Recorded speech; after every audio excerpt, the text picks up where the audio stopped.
Hello மக்களே, welcome to big boss reviewer channel. இன்னும் என் சேனலை சப்ஸ்கிரைப் பண்ணலைன்னா சப்ஸ்கிரைப் பண்ணுங்கள். எனக்கு ஒரு விஷயம் சுத்தமாக புரியல. என்னென்னா, சாண்ட்ரா ஒரு விஷயம் பண்ணால் அது அப்படியே காட்டு தீ மாதிரி பரவுது. அதை அவங்கள எந்த அளவுக்கு டீக்ரேட் பண்ண முடியுமோ, எந்த அளவுக்கு கேவலமாக பேச முடியுமோ அந்த அளவுக்கு பேசுகிறாங்க.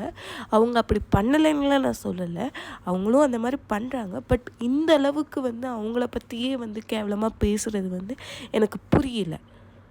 ஆனால் பார்வதியை அவ்வளோ தூரம் பேசினாலும் அவங்களுக்குன்னு ஒரு சப்போர்ட் இருக்குது. ஏன்னா பிஆர்ஸ் இருக்காங்க, ஓகேங்களா? அதே மாதிரி கம்ருதீன் எவ்வளோ கேவலமாக பண்ணாலும் அதுக்குன்னு ஒரு சப்போர்ட் பண்ணுறாங்க. கம்ருதீன் பண்ணுறது நியாயம்னு சொல்லி ஒரு சில பேர் இருக்காங்க. இன்னொன்று யார், அரோரா எவ்வளோ தான் இப்போ தான் வந்தாலும் எவ்வளோ தான் பண்ணாலும் அவங்கள இப்போ அப்படியே தூக்கி வச்சு கொண்டாடுறதுக்கெல்லாம் ஆள் இருக்காங்க, ஓகேங்களா? ஆனால் சாண்ட்ரா ஒரு 2-3 வார்த்தைகள் பேசுனா போதும், அது பூகங்கமாக எந்த இடத்துல வெடிக்குதுன்னே எனக்கு தெரியல. சோஷியல் மீடியா மொத்தம் அவங்கள பற்றி கேவலமாக பேசுகிறது தான் இருக்குது. ஸோ இதை நம்ம எப்படி எடுத்துக்கணும்னு எனக்கு தெரியல. அந்த அளவுக்கு பிஆர்ஸ் ஒர்க் பண்ணுறாங்க அப்படின்னு தான் எனக்கு தோணுது. அவங்க உண்மையாக தான் சொல்லியிருக்காங்கன்னு எனக்கு தோணுது. பிஆர்ஸே இவங்களுக்கு இல்லைப்பா, அவங்க காசு இல்லாதனால பிஆர் வைக்கலையோன்னு தான் எனக்கு தோணுது. உங்களோட கருத்து என்னவோ நீங்கள் சொல்லுங்கள் மக்களே. அண்டு இவங்க திவ்யாவை பற்றி கேவலமாக பேசிட்டாங்க, திவ்யா யூஸ் பண்ணிட்டாங்கன்னு பேசிட்டாங்க அப்படிலாம் சொல்கிறாங்களா? அவங்களாம் அப்படி பேசலை.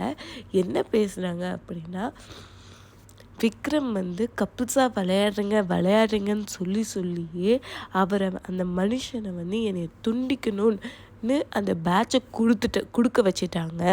அது அவருக்குமே செம்மையாக வலிச்சிருக்கும். எனக்கு ரொம்ப வலிச்சிச்சு. அது எனக்கு ரொம்ப கஷ்டமாக இருந்துச்சு. எனக்கு துண்டிக்கணும்னு கொடுத்துட்டு அப்புறம் நீடிக்கணும்னு திவ்யா கிட்ட கொடுத்தாங்க. எனக்கு அது ரொம்ப கஷ்டமாக இருந்துச்சு அப்படின்னு சொன்னாங்க. அதுக்கப்புறமும் சொன்னாங்க, திவ்யா தங்கச்சி மாதிரி தான் இருந்தாலும் எனக்கு ரொம்ப கஷ்டமாக இருந்துச்சு அப்படின்னாங்க. அண்ட் அவருக்கும் ரொம்ப கஷ்டமாக இருந்திருக்கும். அவர் இங்கேருந்து வெளியே போடும்போது நல்லா ஜாலியாக போயிருக்கலாம், ஆனால் அவருக்கு ரொம்ப கஷ்டமாக இருந்திருக்கும்.